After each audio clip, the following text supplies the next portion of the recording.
Hello दोस्तों, स्वागत है आप लोग का राजपूत टेक्निकल माइंड पे। आज की हमारी क्लास रहने वाली है जो डबल डोर में हमारा डिफॉल्ट टाइमर यूज होता है, वो डिफॉल्ट टाइमर कार्य कैसे करता है। तो चलिए हम लोग सीखते हैं डिफॉल्ट टाइमर क्या होता है, ये आप लोग देखेंगे। तो चलिए, मैंने व्हाइट बोर्ड पे किस तरह का बनाया हुआ है, ये आपका डिफॉल्ट टाइमर है। डिफॉल्ट टाइमर में क्या होता है कि 4 पिनें निकली होती हैं।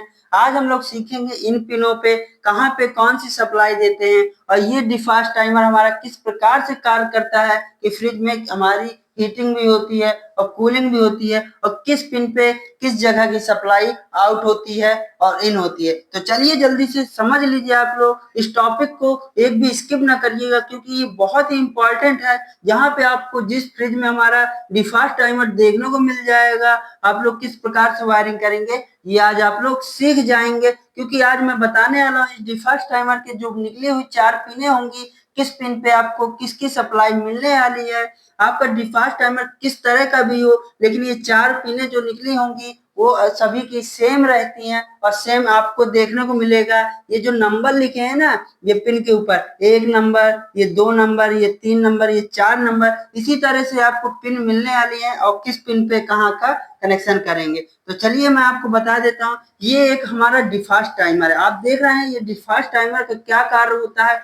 एक बार ये हमारे सिस्टम को कूलिंग मोड में चलाता है और कुछ समय कुछ घंटों बाद ये क्या करता है, उसी सिस्टम को हमारे दूसरे मोड में चलाता है। बोले तो एक बार ये हमारे कंप्रेसर को फ्रिज के सप्लाई देता है, 8 से 10 घंटे तकरीबन इसमें टाइमिंग सेट होता है। 8 से 10 घंटे सप्लाई कंटिन्यू कंप्रेसर को देता है। जब एवापोरेटर में हमारे आइस वगैरह जम जाती है और क्या होता है कि ये कुछ घंटों बाद, जैसे हमारा घंटा 8 से 10 घंटे तक कंटिन्यू ये कंप्रेसर को सप्लाई देगा, इसके बाद क्या करेगा, ये कुछ टाइम के लिए हमारे दूसरे पिनों पर सप्लाई देके हीटर को ऑन कर देगा और कंप्रेसर को ऑफ कर देगा। हीटर को ऑन इसलिए करेगा कि जो हमारे फ्रीजर पे बर्फ जम गई हो तो वो बर्फ वगैरह क्या हो, मेल्ट हो जाए। तो इसमें ये कार्य कौन करता है ये भी मैं आपको बता देता हूँ। डिफॉल्ट टाइमर में आप देखेंगे इसके अंदर एक मोटर लगी होती है। क्या लगी होती है? एक मोटर लगी होती है। जब ये मोटर कार्य करती है, ये किस प्रकार से कार्य करती है तो आप लोग समझ लीजिए।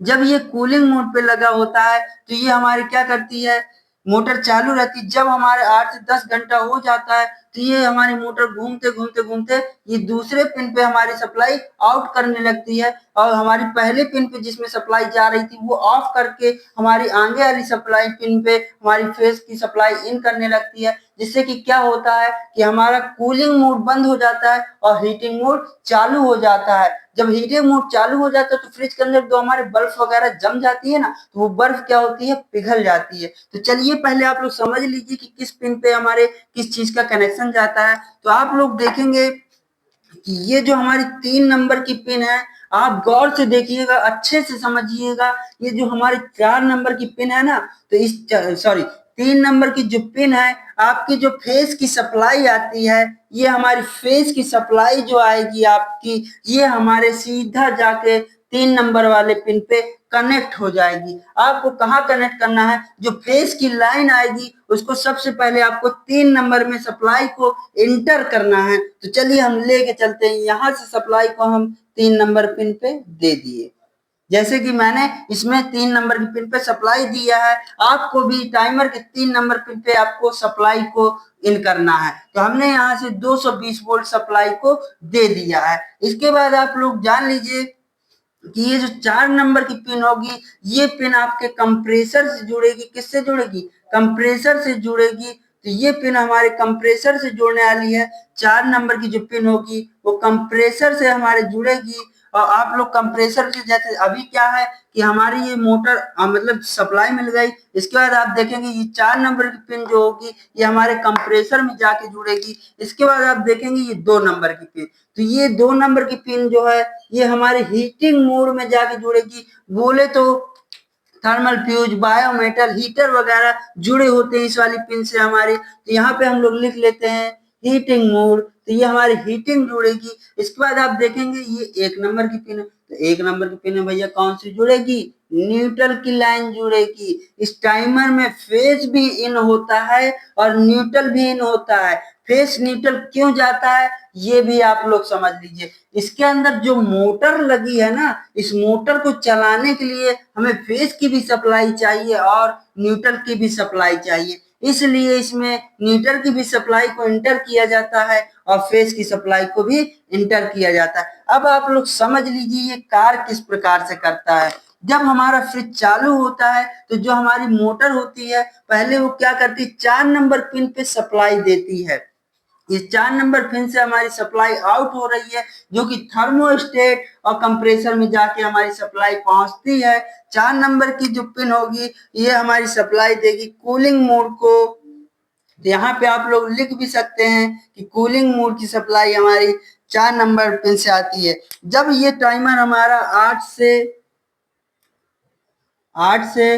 10 हावर्स चल लेता है, मतलब 8 से 10 घंटे जब ये हमारा फ्रिज चलता रहता है, 8 से 10 घंटे बाद ये क्या करता है कि ये जो हमारी जो सप्लाई है ना 4 नंबर से, तो ये घूमते घूमते मोटर हमारी कहाँ 2 नंबर में आ जाती है। ये मैंने देखा ना डैश डैश डैश किया, ये आप लोग को इसीलिए समझाने को किया कि ये जो 4 नंबर वाली पिन है ये क्या करता है, जब 8 से 10 घंटा हमारा फ्रिज कूलिंग कर देता है तो ये 4 नंबर पिन से सप्लाई को हटा करके ये हमारी 1 नंबर पिन पे सप्लाई जब 4 नंबर पिन से सप्लाई को कट करके ये सप्लाई हमारे 2 नंबर में पहुंच जाती है और 2 नंबर पहुंच जाती है तो ये हमारे हीटिंग मोड को ऑन कर देता है और यहाँ से इसको न्यूट्रल मिलता है। तो हमारी मोटर को न्यूट्रल भी मिल रहा है और फेज भी हमारा यहाँ से मिल रहा है 3 नंबर से। तो ये मोटर क्या है कि जब हमारी कूलिंग मोड में कार्य करती है तो हमारी 4 नंबर पिन पे फेज को क्या करती है, आउट करती है। जब ये 4 नंबर पिन पे आउट करती है 8 से 10 घंटे जब हमारी कूलिंग हो जाती है फ्रिज में, तो ये मोटर घूमते घूमते घूमते घूमते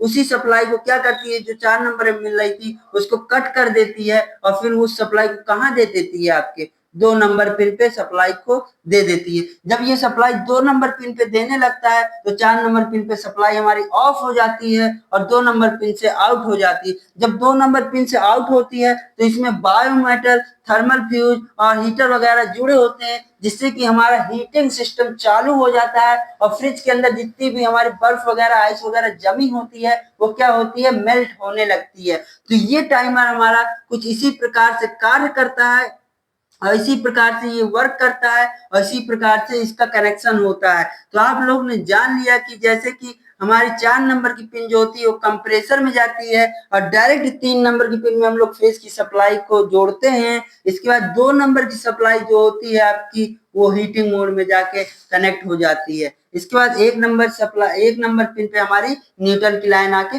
कनेक्ट हो जाती है। आज के वीडियो में मैंने आपको सारा चीज बता दिया, डिफॉल्ट टाइमर में कौन सी पिन किस प्रकार से कार्य करती है और डिफॉल्ट टाइमर किस प्रकार से कार्य करता है। तो आपको समझ में आ गया होगा। अगर आप लोग को कोई भी डाउट है, कोई भी परेशानी, कोई भी समस्या आती है इससे रिलेटेड, तो आप मेरे दिए गए नंबर पे कॉल करके या कमेंट सेक्शन में कमेंट करके पूछ सकते हैं। अगर आप लोग को वीडियो अच्छा लगा है तो वीडियो को लाइक करिए, सब्सक्राइब करिए, शेयर करिए और हमारे टेक्निकल वीडियो देखने के लिए हमारे चैनल राजपूत टेक्निकल माइंड को सब्सक्राइब कर लीजिए, क्योंकि पर डे कोई ना कोई न्यू अपडेट आती रहती है, कोई ना कोई न्यू टेक्नोलॉजी का वीडियो आता है जो कि आपके लिए बहुत ही हेल्पफुल रहता है। और वीडियो अगर आपको पसंद आया हो तो वीडियो को ज्यादा से ज्यादा शेयर करिए, क्योंकि आप लोग के लाइक और शेयर से ही मन का मनोबल बढ़ता है और मैं एक से की चीजें आपके सामने लाता हूं और आपको पूरी कोशिश करता हूं जीरो लेवल से समझाने की कि किसी प्रकार का आपको डाउट ना रह जाए। क्योंकि क्या होगा कि जब आपको काम अच्छे से आएगा ना तो आपकी पूंछ भी अच्छी होगी। पता चला आपको इसके बारे में नॉलेज नहीं है, आप उस फ्रिज को रिपेयर करने जाए और आप ना कार्य कर पाए तो आपका मार्केट खराब होगा। इसलिए आप क्या करें, किसी भी चीज को अच्छे से पहले जान ले, समझ ले, परख ले, फिर उस पर जाके कार्य करें। तो अगर आप लोग को ये टॉपिक अच्छा लगा है तो हमारे वीडियो को लाइक करिए, सब्सक्राइब करिए, शेयर करिए और वीडियो देखने के लिए आप लोग का बहुत बहुत धन्यवाद। आज की क्लास को यहीं से समाप्त करते हैं।